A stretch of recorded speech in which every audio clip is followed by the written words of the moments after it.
오늘은 진실하게 회개하라라는 제목으로 우리 매일 성경의 본문을 함께 나눕니다. 성경이 어떨 때는 참 달죠. 그리고 이거 뭐 그냥 너무너무 이렇게 나를 향해 주시는 하나님의 말씀으로 이렇게 스펀지처럼 막 빨려드는 때가 있는가 하면 읽어도 잘 집중이 안 되고 참 어렵고 방금 읽었는데도 내가 뭘 읽었지 싶은 그런 내용도 있습니다. 성경은 사실은 좀 난해한 책이죠. 이해하기가 좀 어렵기도 하고 그래서 성경은 대단한 주의를 필요로 하는 책이기도 합니다. 그런데 달리 생각해 보면 하나님께서 이 성경을 우리에게 생명의 책으로 주셨는데 비단 어렵기만 하다면 이건 뭐 읽으라는 뜻인가 말라는 뜻인가 이런 의문을 제시하게 되죠. 성경은 기본적으로 어려울 수밖에 없습니다. 왜냐하면 시대가 다르고 문화가 다르고 배경이 다른 그러한 환경 속에 기록되었기 때문에 그러하죠. 역으로 우리가 만약에 이 성경이 기록된 시대로 돌아가서 참 배가 고파서 출출한데 혹시 라면 파는데 어딘지 아세요? 라고 하면 유대인들과 그리고 신약의 백성들이 라면은 도대체 뭡니까? 라면 있잖아요. 사발면. 사발면은 도대체 뭡니까? 끊임없는 이런 미궁에 빠지지 않겠습니까? 그러면 그냥 이마트라도 좀 알려주세요. 라고 하면 구약의 백성들이 이마트를 알까요? 답답한 마음에 혹시 핸드폰 있으면 핸드폰 좀 빌려주세요. 라고 하면 또 알겠습니까?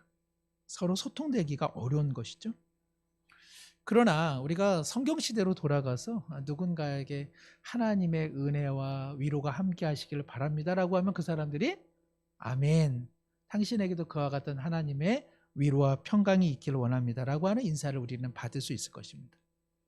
그러고 보면은 성경의 어떤 부분은 보편적인 어떤 가치나 뜻을 갖고 있어서 우리가 이해하기 쉽죠.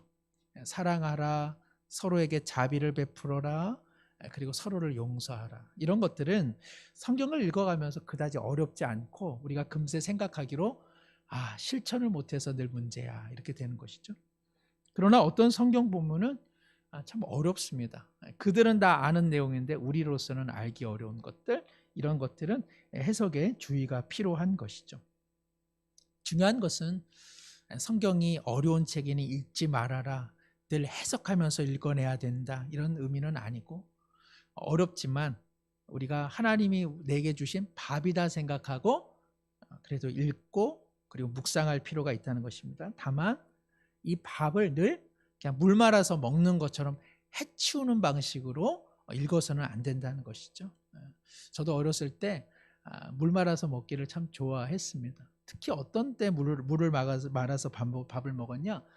반찬이 현찮을 때 이제 어머니를 향한 항의의 표시로 야 저녁 먹자 하는데 엄마 물 갖다 주세요.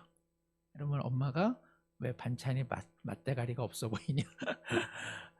그런 어떤 항의 표시로 제가 물을 말아서 먹고는 했는데 우리가 하나님의 말씀을 그냥 물 말아 먹듯이 그냥 해치워서 읽어서는 안 되고 많이 읽는 게 중요한 것이 아니라 한 구절이라도 좀 씹어내면서 읽을 필요가 있다는 것이죠. 그래서 개인적으로 성경을 읽는 것도 중요하지만 때로는 매일 성경의 그런 해석 부분을 읽는 것 중요합니다. 제가 아는 목사님들 중에 어떤 분은 성경 해석을 거의 안 본다고 하시더라고요. 그냥 기도하시고 그리고 하나님과 깊이 묵상하면서 이제 설교를 만들어내신다고 합니다. 저는 그렇게 안 합니다. 어떻게 하면 좋을까요? 제가 다 필요하겠죠. 성경도 열심히 읽고 성령과의 관계성 속에서. 그러나 하나님께서 오랜 세월을 통해서 좋은 해석과 그리고 좋은 기독교 서적들을 마련해 두셨습니다. 우리 성도님들 중에서는 얼마나 기독교 서적을 읽으시는지는 모르겠지만 어떤 분들은 뭐 기독교 서적 같은 것도 안 본다는 분도 계세요. 전혀 그럴 필요가 없습니다. 하나님께서 귀한 믿음의 지혜자들 통해서 이 시대에 좋은 책들을 마련해둬서 우리가 궁금해하는 것들을 유구한 지혜와 전통 속에서 그것들을 읽을 수 있도록 정보를 제공하고 있는데 그것을 마다하는 것은 그것은 조금 시간 낭비요. 그것은 별다른 모습이라고 할 수 있습니다. 자, 어쨌든 제가 오늘 이야기를 하는 것은 오늘 본문이 쉽게 읽으면 쉬운 내용이고 좀 어렵게 읽으면 좀 어려운 내용이기 때문에 제가 좀 서론격으로 말씀을 드렸습니다. 오늘 본문의 대강을 모르시는 분은 모르시겠고 아시는 분은 아시겠죠. 다윗이 아마도 그 통치 후반기, 인생의 후반기 정도에 갑작스레 인구 조사를 합니다. 성경의 인구 조사가 이제 앞서 한 2번 나옵니다. 민수기 초반부와 말반부에 이제 하나님께서 이스라엘 자체가 하나님의 어떤 그런 거룩한 백성이기 때문에 하나님께서 인구 조사를 시행을 하죠. 그런데 예기치 않게 다윗이 인구 조사를 이제 실행하게 됩니다. 인구 조사를 한다는 것은 고대 근동의 여러 왕들이 했던 통치 행위로서 그것은 군사력을 개량화함으로써 자신들의 국력을 드러내는 일이요. 또 때가 되면 징병을 하기 위한 일이요. 그리고 세금을 정확하게 수입하려고 하는 목적이 있는 것이죠. 이런 모든 조치의 근간에는 왕으로서 왕의 왕권을 강화하기 위한 조치였습니다. 다윗도 사실은 한 나라의 왕으로서 이 일을 할 수도 있는 것이긴 했지만 그러나 하나님께서는 다윗에게 이 일을 허락하지 않으셨습니다.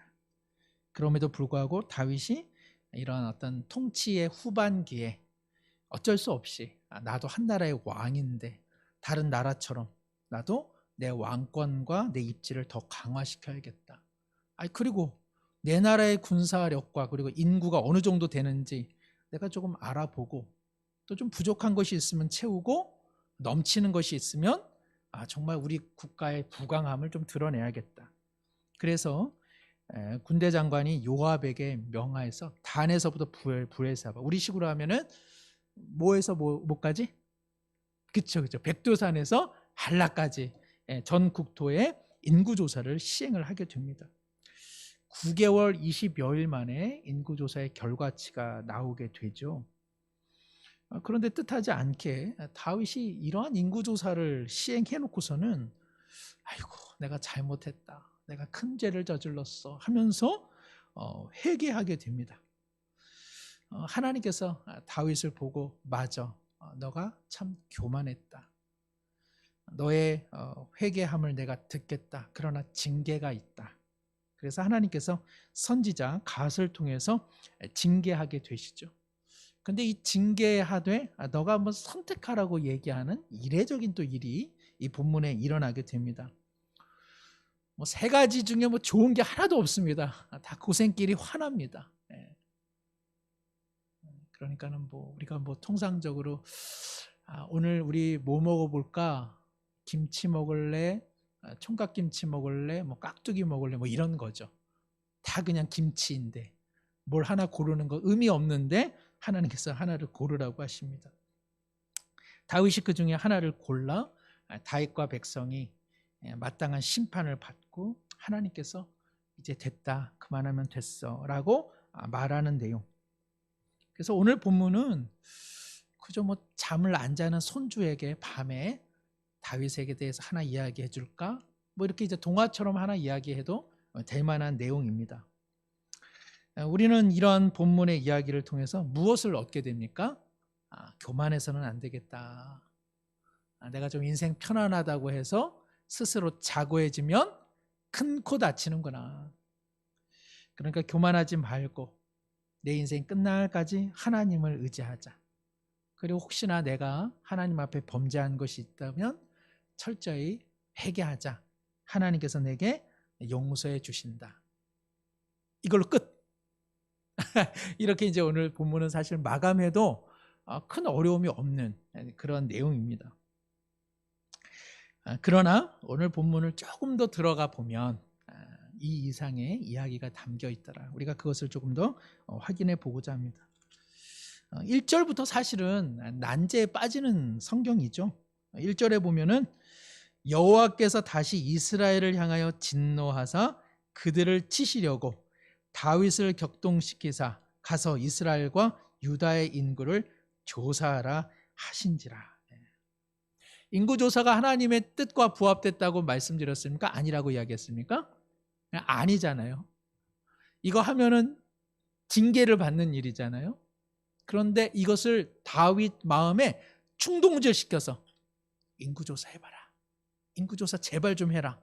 그렇게 하신 분이 누구라고 지금 사무엘서는 기록되고 있습니까?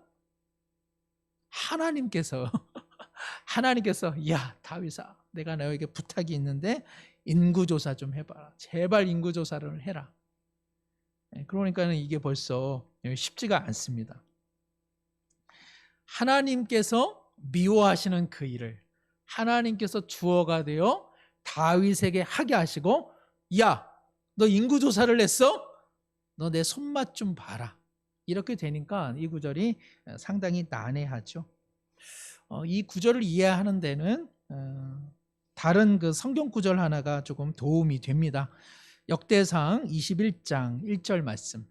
역대상 21장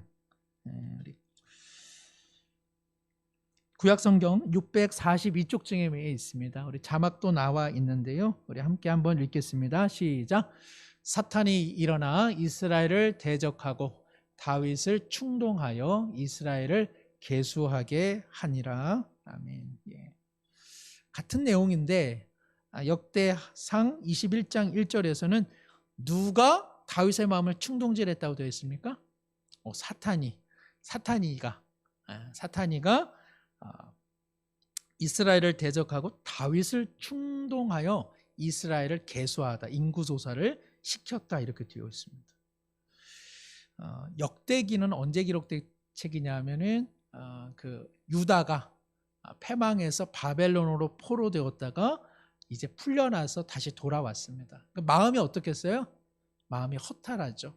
마음이 낙심되고 다시 우리 유다가 재건될 수 있을까? 그럴 때에 역대기 기자가 그 이스라엘의 영광스러웠던 다윗과 솔로몬 시대를 다시 기록해서 할 수 있다. 하나님께서 은혜를 주신다. 영광스러웠던 그 날들을 기억함으로 오늘 그 일을 행하실 하나님을 다시 믿으며 신뢰하며 다시 우리 살아보자. 그것이 역대기 내용입니다. 그래서 역대기는 이스라엘 역사, 특별히 남유다의 이야기를 좀 더 긍정적으로, 소망적으로 이렇게 기록을 해두었습니다. 이런 관점을 제사장적 관점이라고 합니다. 한번 기억해 두세요. 성경에서 책을 읽다가 어떤 내용이 제사장적 관점이라고 하는 것은 제사장은 어떤 일을 하죠? 하나님과 그리고 죄 많은 백성 사이에 중보자, 위에서 기도해주고 그리고 허물을 덮어주고. 그래서 역대기는 제사장적 관점에서 기록된 책이라 이렇게 되어 있습니다. 소망을 주고 치유하고 회복하는 것. 제사장과 조금 반대되는 분들은 누굴까요? 선지자들입니다. 선지자들은 그 백성에 대해서 이제 하나님의 뜻을 선포함으로써 그들이 가야 할 올바른 길을 제시함으로써 때로는 좀 비판적이기도 하고 또 현실에 대한 자각을 위해 뜨거운 이야기를 많이 하기도 하죠. 그러니까 사무엘 상하는 사무엘이라고 하는 선지자가 기록했기 때문에 가감 없이 다윗의 잘잘못을 이렇게 기록합니다만은 그러나 역대기는 제사장이기 때문에 이렇게 보다듬는 이제 그러한 관점으로 기록이 되어 있습니다. 그래서 그럴까요? 그래서 역대상 21장에는 21장 1절에는 다윗을 충동질한 것 누가 아니라 하나님이 아니라 누가 했다? 요놈의 사탄이가 했다. 이렇게 이제 기록해 두는 것이죠.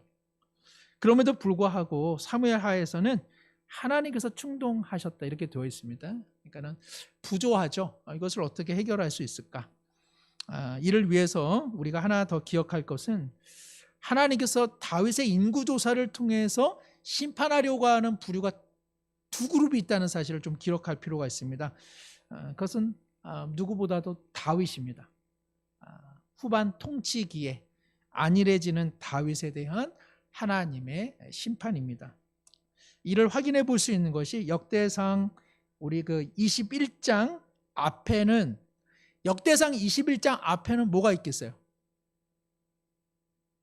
역대상 20장이 있죠.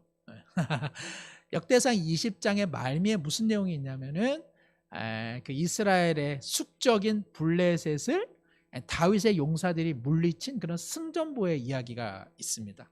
그래서 21장 1절이 원래 시작할 때 우리 성경에는 없지만 실제로는 그리고 사탄이 일어나 이스라엘을 대적하고 다윗을 충동하여 이스라엘을 계수하게 함이라. 무슨 이야기냐면 20장 말미에 다윗이 승승장구함으로, 그리고 사단이 야 요거 잘 됐다 하면서 마음이 교만해지는군 하면서 부채질을 했다. 이제 그런 내용입니다. 즉 바로 이 다윗이 야 내가 잘 된다, 내가 잘 풀려진다 하는 마음에 지금 교만한 마음이 그의 심령 가운데 이제 화롯불처럼 이제 타오르고 있는 것이죠. 이것을 보고 누가? 사탄이가 뭘 했던 거예요? 부채질을 한 것입니다. 타라 헐헐 타가지고 너의 인생과 그리고 이스라엘도 다 불타지면 좋겠다. 우리는 우리가 잘못하고서 누구 핑계를 잘 대죠? 우리는 사탄이 핑계를 잘 댑니다. 사탄이 내가 나를 걸려 넘어지게 해서 사탄이 때문이야. 그러는데 실제는 죄의 온상은 우리 심령입니다. 예레미야 선지자가 이야기한 것처럼 심히 부패한 것이 인간의 마음인지라. 그러니까 우리가 죄를 저지르는 건 다 우리 마음에서 시작되는 것이지, 사탄은 뭘 하죠? 그 마음을 후 불어가지고 불씨를 살려내죠. 그것도 못된 짓거리죠. 그러나 우리는 이 사탄에게 막 돌려버립니다. 그러면서 우리 자신은 마치 죄가 없고, 우리 자신은 하나님 뜻대로 살려고 하는 순결한 인생인데 다 이거 사탄 때문이야. 이런 거는 없습니다. 다 우리가 문제죠. 근데 우리가 그 문제를 더 부채질하는 것이 사단입니다. 다윗이 모든 영광을 하나님께 올려야 되는데 그가 그러지를 못했습니다. 이것을 우리가 다윗을 막 정죄할 필요도 없죠. 우리 자신을 보면은 우리도 다 그렇잖아요. 이제 그럴 때 이제 사탄이 포착을 해서 우리 마음을 이제 더 충동질하게 되었다는 것이죠. 다시 사무엘하 24장 1절로 오게 되면 그러면 왜 다윗이 그 교만해지고 사단이 그 마음을 부채질해 인구조사가 단행되었음에도 불구하고 왜 사무엘하에서는 여호와께서 이 인구조사를 감행하신 것으로 표현하고 있는가? 이것은 그 히브리 이스라엘 민족의 기록 방식의 특성입니다. 하나님이 모든 일의 주권자가 된다는 사실을 알리기 위해서 적어둔 것이지, 하나님께서 죄를 조장하는 분으로 그렇게 기록한 것이 아닙니다. 그러니까 여기서 무슨 차이냐? 이스라엘 사람들, 히브리 사람들은 이러한 내용을 읽을 때 이것이 하나님의 주권자이심을 나타내려 하시는구나, 이렇게 받아들이고 많은 것을, 우리는 이스라엘 사람도 아니요 히브리적 사고방식을 갖고 있지 않기 때문에 이제 이 본문에 대해서 어렵게 생각하게 되는 것이죠. 특별히 하나님께서 그럼에도 불구하고 다윗의 마음을 통제하실 수 있으셨죠. 그냥 하나님께서 야 어디 너 임마 그런 마음을 갖냐, 그런 마음 접어라, 네 혼난다. 밤에 한번 딱 나타나셨으면 이 사건은 일단락이 되는 사건이죠.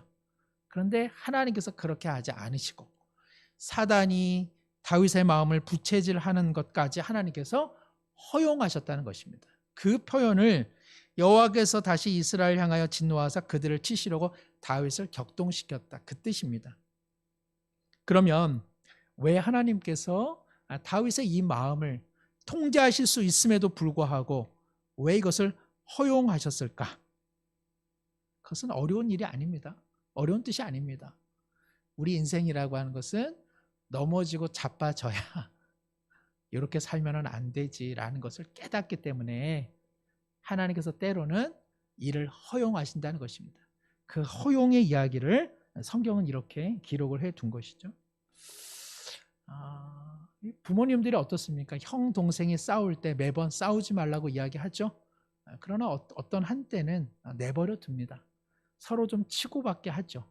왜 그렇게 하죠? 그래야 동생이 이거 형 주먹이 무섭구나, 이걸 알게 되고, 형도 뭘 알죠? 야, 요것도 승질 있네, 이러면서 서로가 서로에 대한 경계를 갖게 되죠.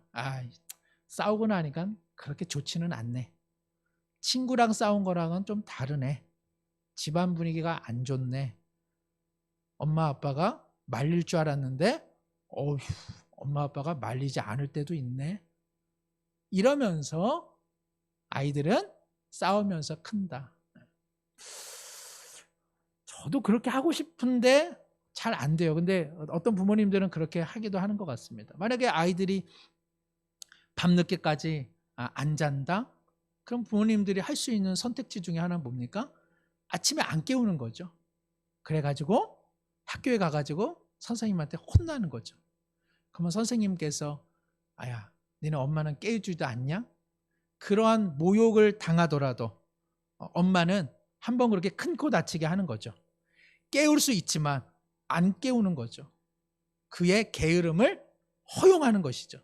서로 싸움박질하는 것을 허용하는 것이죠. 이를 통해서 보다 나은 것이 무엇인지 깨닫게 하시기 위해서 자기의 이름이 모욕을 당할지라도 하나님은 다윗을 통해 뭔가 좀 깨닫게 하시기 위해 그의 그러한 잘못된 일까지도 허용을 하고 있더라는 것입니다. 그것을 사무엘 하는 이렇게 표현하고 있는 것이고, 역대기는 그냥 직접적으로 이야기를 하고 있는 것입니다. 이러고 보면은 우리 그 성도님들이 그 문제 하나 해결이 되죠? 무슨 문제냐면 출애굽기에서 자주 나오는 문장이 뭡니까? 하나님께서 바로의 마음을 강팍하게 하셨다, 완고하게 하셨다. 그것은 하나님께서 바로가 착한 사람이 되려고 하는데 너는 나쁜 놈이야, 너는 나쁜 놈으로 살아야 돼, 그런 내용이 아니라 바로로 하여금 그 강팍한 마음을 제압하셔서 모든 것을 통제할 수 있지만 하나님께서 그렇게 하지 않으셨다는 것입니다. 이를 통해서 애굽에게도 경고하는 것이죠. 하나님을 떠나 사는 인간의 마음이 얼마나 황폐케 되는 것인지를 그들 스스로 깨닫게 하시기 위해서 하나님이 통제할 수 있지만 하나님이 통제하지 않으시더라. 그런데 이것을 히브리 사람들은 하나님이 그렇게 행하신다, 이렇게 이야기함으로써 주권자임을 드러내는 것이죠. 이처럼 하나님께서 다윗의 교만을 심판하려고 허용하십니다. 두 번째는 이스라엘 전체를 향한 진노입니다. 오늘 24장 1절에 보면 여호와께서 다시 이스라엘을 향하여 진노하사, 그러니까는 이 심판에는 다윗을 향한 심판과 함께 이스라엘 백성을 향한 심판이 있습니다. 이스라엘이 무엇을 잘못했는지는 잘 나타나 있지 않습니다. 그러나 누적되어 온 이스라엘 백성들의 어떤 마음이 있었고 이것에 대한 경각심이 이제 바야흐로 필요한 때가 되었다는 것이죠. 이를 위해서 하나님께서는 다윗의 인구조사를 사용하십니다. 2절 이하에 보면 이 인구조사의 실무 시행자가 이제 군대 장관인 요압인데, 이 요압이 충성! 왕의 분부를 즉각 시행하겠습니다, 이렇게 안 나옵니다. 이거 뜻밖이에요. 요압은 어떤 사람이죠? 좀 매일 성경을 계속 보신 분들은 아실 텐데, 요압은 앞뒤 가리지 않고 자고 우면하지 않고 오직 앞을 향해서 그냥 별 생각 없어요. 그냥 행동하는 사람입니다. 그런데 뜻밖의 요압이 하나님께서 이 일을 싫어하실 텐데요. 이제까지도 하나님께서 백성을 그리고 나라를 부강케 하셨는데 왜 갑자기 이 나라의 군사력을 파악을 해서 다른 나라의 왕과 같은 존재가 되려 하십니까? 이거 하나님이 원치 않으실 것 같습니다 하고 만류를 합니다. 행동파 요압이 이러한 그 권고를 할 정도로 지금 겉보기에도 다윗이 위태로워 보였던 것이죠. 그런데 다윗이 어떻습니까? 4절에 보시면 왕의 명령이 요압과 군대 사령관들을 재촉한지라. 왕으로서 명령하는데 딴지 걸지 말고 빨리 시행하라고 다그치게 되는 것이죠. 이를 통해서 우리가 알게 되는 것은 와, 다윗이 완전히 지금 빠졌구나. 우리가 아는 다윗 어떤 사람이죠? 오래전에 물맷돌만 가지고도 너가 모욕하는 여호와 내 하나님의 이름을 내가 의지하여 너의 단창, 너의 창 나 두렵지 않고 너를 물리치겠다. 그 하나님께서 제압시킬 것이다 라고 말했던 혈혈단신 다윗이 이제는 나를 보호해주고 우리 국가를 보호해주는 수비대와 공격대의 그런 숫자가 너무 궁금한 이러한 사람이 되고 말았습니다. 왜 그랬을까요? 다윗의 마음에 이제 안정감을 누리길 원했던 것이죠. 이만하면 됐다. 이만하면 내가 신앙생활 오래 했고, 내가 이만하면 하나님의 은혜도 받았고, 내가 이만하면 하나님이 누구신지 내가 이제 퍽 알 것 같다. 그런데 하나님께서 이 부분을 깨뜨리시고자 다윗이 인구조사하는 것을 허용한 것입니다. 다윗아, 너가 이제 나를 알 만큼 아는구나. 다윗, 너의 인생이 이제는 그저 안정을 향해서 나가기를 원하는구나. 너가 이제까지 받았던 지혜와 은혜로 이 나라를 통치하려고 하는구나. 그럴 수는 없다. 매일매일 나와 더불어 사는 인생이 되어야 한다 하면서 다윗의 안일함을 깨뜨리시고자 하나님께서 다윗의 인구조사를 허용하신 것입니다. 우리 모두 신앙생활 하는 데는 다 안정에 대한 욕구가 있죠. 평온했으면 하고 우리 인생 가운데 우리 자녀들 삶, 우리 가정 가운데 내가 일하는 일터 가운데 그냥 아무 일이 없었으면 하는 마음이 있습니다. 어떤 분이 그런 이야기를 하더라고요. 우리가 열심히 기도하는 이유, 우리가 그렇게 나라를 위해서 기도하는 이유, 다시는 하나님을 찾지 않을 일이, 다시는 하나님을 찾지 않도록 해주세요라고 하는 마음이더라, 이렇게 이야기를 하는 것을 들은 적이 있습니다. 곰곰이 생각하면 대단히 신앙의 한 면을 잘 보여주고 있는 것 아닌가 생각이 듭니다. 우리가 하나님 앞에 열심히 기도해서 마음 이면에는 뭐가 있습니까? 다시는 하나님 앞에 이렇게 열심히 기도하지 않게 해주세요. 그런 마음이 없잖아 있는 것 아니겠습니까? 그런데 하나님께서 그렇게 하지 않으십니다. 네 오늘도 나를 찾아왔구나. 너 내일도 나를 찾아오게 할 거야. 너 내일도 나를 찾아올 거지. 그 다음 날도 나와 더불어 살게 할 거야. 그래서 하나님께서 그렇게 나라를 평온하게 만들지 않고요. 하나님께서 세상을 그렇게 평온하게 하지 않고, 그리고 우리의 인생도 그렇게 잔잔한 물가로 하나님께서 이렇게 평온하게 하시지 않습니다. 제 말이 맞죠? 얼마나 나라를 위해서, 그리고 세상을 위해서, 또 우리 가족을 위해서 얼마나 우리 모두 기도합니까? 근데 잘 안 이루어지잖아요. 그 왜 그럴까요? 하나님께서 너의 인생의 평온함보다 나와 더불어 사는 것이 더 평온한 거야. 세상이 평온한 것, 그것이 내 원하는 것이 아니라 평온하지 않은 이 세상 가운데 하나님의 품 안에서 평온을 경험하는 것이 정말 평안한 것이지. 그래서 하나님께서 우리로 하여금 기도는 하게 하시지만 그 기도가 잘 이루어지지 않는 까닭이 여기에 있는 것 같습니다. 요압이 이제 더 이상 다윗의 마음을 꺾을 수 없다는 것을 알고 이제 전국토를 샅샅이 살펴봄으로써 우리가 앞서 본 것처럼 9개월 20여일 만에 남성이 전쟁 가능한 자 80만, 이스라엘 80만, 유다 50만을 보고합니다. 합이 한 130만 명이니까 어마어마한 숫자죠. 이 보고를 받았을 때 다윗의 마음이 얼마나 행복했겠습니까? 와, 우리나라도 웬만한 강국 못지않다. 야, 좋다. 하나님 다시 의지할 일 없겠다. 이렇게 얘기하지는 않았겠지만, 야, 좋다. 평온하다. 내 통치 기간에 다시는 눈물 흘릴 일 없고 다시는 밤잠 설치는 일 없고 다시는 누군가에게 모욕당하는 일 없겠구나. 하나님이 함께 하시니 늘 평안하구나. 그 어디나 하늘나라구나. 하나님께서 내 갈 길 끝까지 인도해 주시겠구나. 이러한 얼마나 그 평온함을 누렸겠습니까?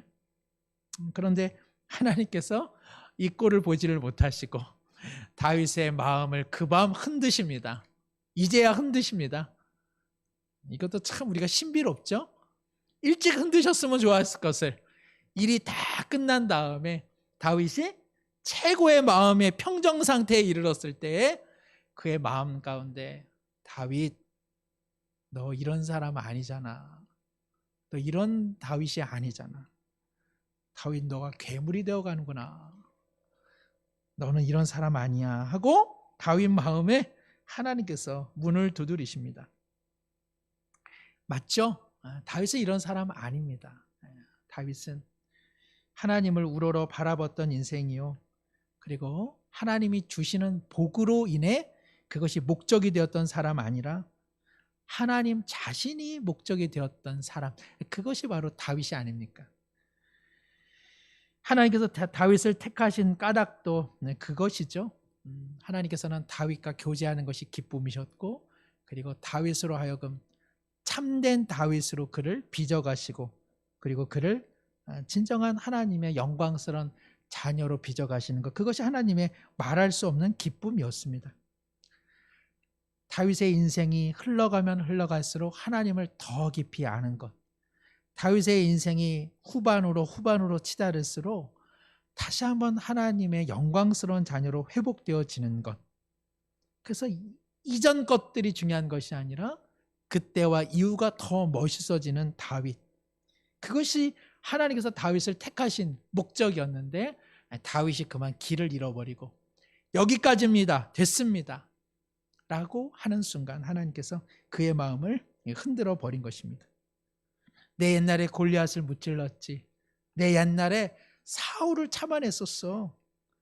그런 간증이나 궁정에서 그냥 신하들과 노닥노닥거리는 그런 다윗을 하나님이 못 보신 것입니다.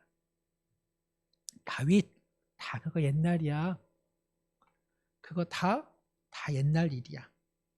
너 오늘부터 앞으로 더 깊어지고 더 넓어지는 신앙의 세계로 내 품으로 들어와야 된다라고 다윗의 마음을 흔든 것이죠. 그러니 사랑하는 성도 여러분, 그냥 오늘 본문이 다윗이 그냥 교만해서 하나님 앞에 심판받았고 그래서 하나님께서 용서받았다, 나 교만하지 말아야지, 이것을 좀 넘어서는 본문이라는 것입니다. 우리가 늘 신앙생활을 하면서 맨 처음에는 안 그랬는데 이제 신앙생활을 하면은 하나님으로 인해서 내 삶이, 내 가정이, 그리고 우리 교회와 우리 나라가 그냥 평안해졌으면 하는 것, 그냥 안정되었으면 하는 것, 그래서 내가 하나님을 믿어왔던 지금의 신앙이 그냥 이 정도로 그냥 쭉 갔으면 하는 것, 이런 바람들을 우리가 알게 모르게 갖게 되는 것이죠. 그러나 하나님은 그런 것을 우리 신앙의 목적이나 목표로 두지 않는다는 것입니다. 하나님은 계속 우리를 흔드시죠. 그런데 우리는 그냥 어찌됐든 간에 평온했으면 좋겠고 그냥 풍파가 없었으면 좋겠고, 그런데 하나님께서 그렇게 안 하시더라는 것, 그것이 우리의 신앙의 실존이 아니겠습니까? 이것을 바울 사도가 이미 알았던 것이죠. 그래서 바울 사도가 정말 뭐 회심 사건뿐만 아니라 정말 놀라운 선교의 그러한 그 사역을 감당했음에도 불구하고 빌립보 감옥에서 내 이전 것은 다 배설물과 같다, 하나도 중요한 것 아니다, 나는 여전히 가야 할 길이 있다, 이룬 것이 하나도 없다, 하나님께서 위로부터 불러주신 푯대를 향해 나는 오늘도 걸어가기를 원한다라고 바울은 이야기하지 않았습니까? 다윗이 이 마음을 비로소 갖습니다. 정신을 차립니다. 10절에. 그래서 자신이 회개합니다. 그의 마음, 다윗이 백성을 조사한 후에 그의 마음에 자책하고 다윗이 여호와께 아뢰되 내가 이 일을 행함으로 큰 죄를 범하였습니다. 이제 여호와여, 이제 간구하옵나니 종의 죄를 사하여 주옵소서. 내가 심히 미련하게 행하였나이다. 이렇게 그 밤에 고백을 하게 됐죠. 그런데 사실 다윗의 이러한 그 회개가 어느 정도의 회개였는지는 우리가 좀 살펴볼 필요가 있습니다. 그러니까는 회개가 아유 하나님 제가 잘못된 생각을 했습니다. 용서해 주세요. 이제 이거 없던 것으로 해주세요. 라고 하는 회개 정도로 아마 다윗은 이 일을 일단락치고 싶었겠죠. 그런데 하나님은 다윗의 회개를 그렇게 사용하지 않는다는 것이죠. 그저 그래 네가 나에게 회개했구나. 그래 다윗아 다음은 그러지 마. 이걸로 일단락을 하지 않고 하나님은 다윗의 회개를 통해 더 깊은 신앙의 세계로 그를 이끌어내고 있습니다. 그것이 무엇이냐? 그에게 세 가지를 선택하라고 합니다. 하나는 7년 기근, 하나는 석 달 동안 원수의 손에 칼에 쫓기는 도망자의 삶, 그리고 세 번째는 3일 동안의 전염병. 우리 성도님들께서 만약에 이와 같은 상황에 처한다면 세 가지 중에 무엇을 택하시겠습니까? 1번 7년 동안 기근, 2번 다시 칼, 도망자로서 칼을 피하는 석 달 동안의 그러한 도망자의 삶, 세 번째 전염병. 3일 동안 전염병이니까는 뭐 우리가 지금 2, 3년 지금 코로나를 걸리니까 3일 정도는 괜찮지 않을까요? 다윗이 선택한 건 뭐죠? 3일 동안의 전염병을 선택합니다. 우리가 생각하면 요거 조금 못됐다. 요거 좀 자기 좀 피하려고 짧은 거, 그리고 자기는 왕실에서 전염병 피하려고 요거 했나 보다 생각할 텐데 14절에 보면 왜 다윗이 이것을 선택했는가? 다윗이 가세게 이르되 내가 고통 중에 있도다. 참 어렵다 그거죠. 청하건대 여호와께서는 긍휼이 크시니 우리가 여호와의 손에 빠지고 내가 사람의 손에 빠지지 아니하기를 원하노라 하는지라. 뜻하지 않은 이런 세 가지 중에 하나를 택하라고 하는 이 하나님의 그런 제안 속에 다윗은 단지 이것이 그냥 없던 일로서의 회개로 하나님께서 마무리하려 하지 않음을 그는 깨닫게 되는 것이죠. 그는 더 깊은 지금 신앙의 세계로 지금 초청을 받고 있는 것입니다. 다윗이 생각합니다. 내가 원수의 손에 이렇게 그 피했던, 이전에 사울에게 피했던 그 날은 너무나 고통스러웠다. 하나님은 심판하시더라도 뭐가 있다는 것입니까? 긍휼이 있다는 사실을 그는 다시 한번 기억합니다. 하나님이 좋아. 하나님은 나를 심판하시더라도 하나님은 긍휼이 있으신 분이지.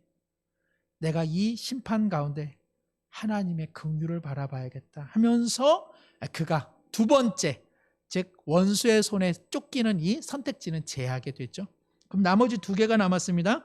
7년 기근과 3일 동안의 전염병. 그런데 기근은요, 이미 사무엘 하 21장에 3년 동안의 기근을 경험합니다. 이스라엘 백성이. 그래서 아마도 이것은 제해지는 것 같습니다. 하나님께서 좋은 선택이야. 그래, 네가 심판을 받더라도 나의 긍휼을 의지하는구나 하면서 이제 이 이스라엘을 향한 하나님의 심판으로서의 이 전염병이 이제 시행이 됩니다. 3일간이라고 하는데요. 15절에 보시면 이에 여호와께서 그 아침부터 정하신 때까지 3일을 다 시행하지를 않으십니다. 시작하셨는데 15절에 하반부에 7만 명이 이렇게 전염병으로 죽게 되는 현실 속에서 16절 천사가 예루살렘을 향할 때 그 수도 다윗이 있는 곳을 향할 때 하나님께서 그만하자라고 말씀하십니다. 이것을 16절 중반에 보면 여호와께서 이 재앙 내리심을 뉘우치셨다 이렇게 되어 있습니다. 이것도 참 쉽지 않습니다. 하나님께서 뉘우치신다. 이것은 다윗의 뉘우침을 하나님께서 받으셨다는 뜻입니다. 그래, 네가 뉘우쳤구나. 그래, 너의 뉘우침을 내가 받아 나도 이제 그만하겠다. 긍휼이라고 하는 말이요 히브리어로 라함이고요. 뉘우치다라고 하는 말은 히브리어로 나함입니다. 다윗이 바라보았던 라함의 긍휼을 하나님께서 받으셔서 나함, 내가 뉘우친다. 내가 그만하마. 그래서 하나님께서 다윗을 품으십니다. 이 나함이라고 하는 말은 어머니의 자궁이라고 하는 뜻을 갖고 있는데요. 하나님께서 뉘우치셨다라고 하는 것은 다윗을 품으셨다는 뜻입니다. 여기까지가 오늘 본문의 내용인데 이야기는 사실 24장 마지막까지 이어지죠. 심판을 감행하던 여호와의 사자가 예루살렘 여부스 사람 아라우나라고 하는 사람의 마당에 멈춰 섭니다. 하나님께서 다윗에게 말씀합니다. 내가 너와 이스라엘 백성을 향한 긍휼을 베푼다. 그리고 우리 다시 예배로 회복되자. 그곳에서 예배를 드리라 이야기하시죠. 이 아라우나의 타작 마당은 이후에 솔로몬이 성전을 짓는 거룩한 터가 됩니다. 더군다나 이 아라우나의 마당은 모리아산에 위치해 있는데 모리아산은 어떤 산이죠? 오래전에 아브라함이 이삭을 번제로 드릴 때 하나님께서 그만하면 됐다.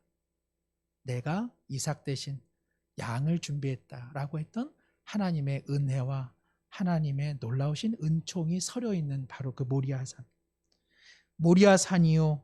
그리고 아라우나의 타작 마당이요. 그리고 솔로몬 성전의 기초돌이 세워지는 곳이요.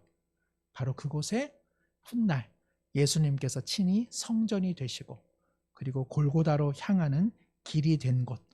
바로 거기까지 하나님께서 이 다윗 사건을 이끌어 가시는 것입니다. 그저 오늘 본문은 다윗이 교만해서 우리도 교만하지 말고 인생을 살아가자. 이것으로 그쳐지는 사건이 아니라 하나님께서 다윗으로 하여금 안일하고 안온하고 그리고 여기까지 내가 믿었고 나 여기까지 하나님 알만해.